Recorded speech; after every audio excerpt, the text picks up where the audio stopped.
Hello and welcome to Inside Indiana Business. I'm Gary Dick. Well, Indiana's home to a new corporate headquarters, Corteva Agriscience, which spun out of Dow DuPont about 3 years ago, making Indianapolis its new corporate address, ending a headquarters relationship with the state of Delaware that dates back to the 1800s. Indiana governors, mayors, and economic development officials have been working for several years to persuade Dow and DuPont to make Indy the home for its merged ag operations. In a statement, Corteva CEO Chuck Magro said, in today's flexible world of work, we've seen clear proof that dedicated employees can be productive wherever they are. He said designating Indy as the Corteva headquarters brings the company closer to operations, technology, and customers, and also optimizes flexibility.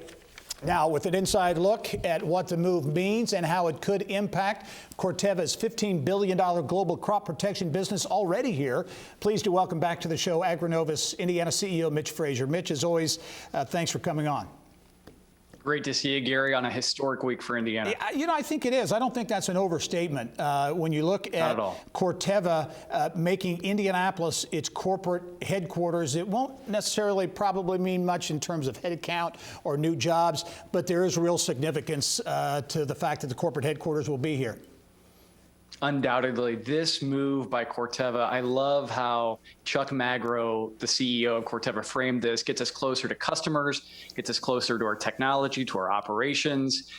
It is a massive validation for what so many have built here in Indiana, and a massive validation of the incredible work that the Corteva team here in Indiana, thousands across the state, are doing each and every day that's allowed us here in Indiana to compete and win for this publicly held global headquarters new to Indiana. Yeah, and for those who don't know, Corteva is really an outgrowth of what was Dow Agrisciences in the Dow DuPont and spinning off a new ag giant, if you will, created Corteva. Corteva already has a significant presence here. About 2,000 of 21,000 employees are here in Indianapolis. A $15 billion crop protection business is here.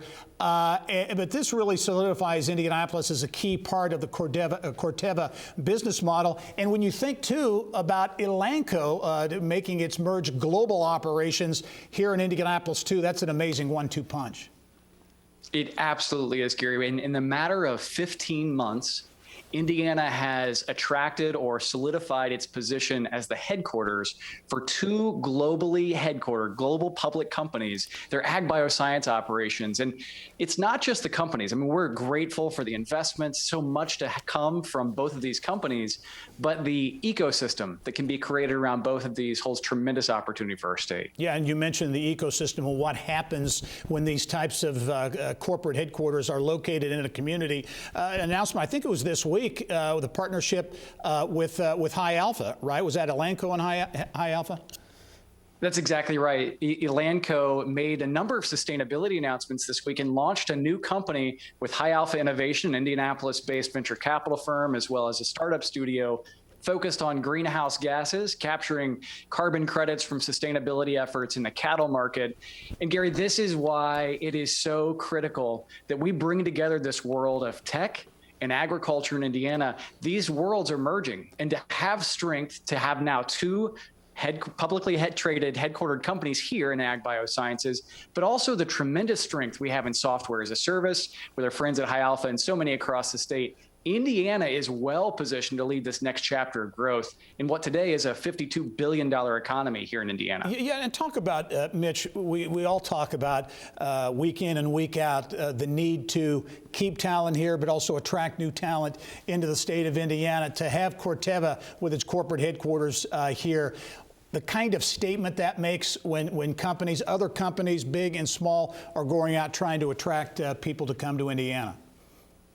Headquarters are a magnet for innovation, not just from the companies themselves, but from the companies who want to be near those companies, whether that be through partnerships, whether that be through licensing agreements. We've already begun to see, we saw it this week with Elanco. We've seen it historically just in the last couple of months with Elanco as well, with their spinoff of their microbiome business.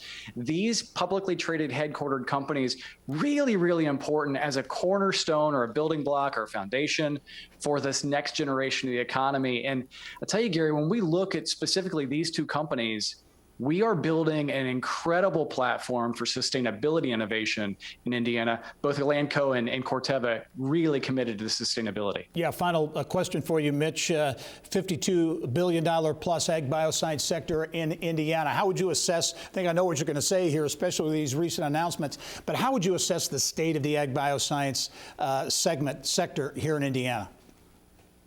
Our ag bioscience economy here in Indiana, thanks to the great work of Governor Eric Holcomb, Indiana Secretary of Commerce Brad Chambers, and so many leaders across the state, we are in a position to build on this momentum. We have clearly two publicly traded headquarters companies that we've talked about, but we have tremendous acceleration in company growth here. You know, we've set a bold vision that Gary, you and I have talked about before of adding $4 billion to this ag bioscience economy by the end of 2024, and I think we're going to be able to do that.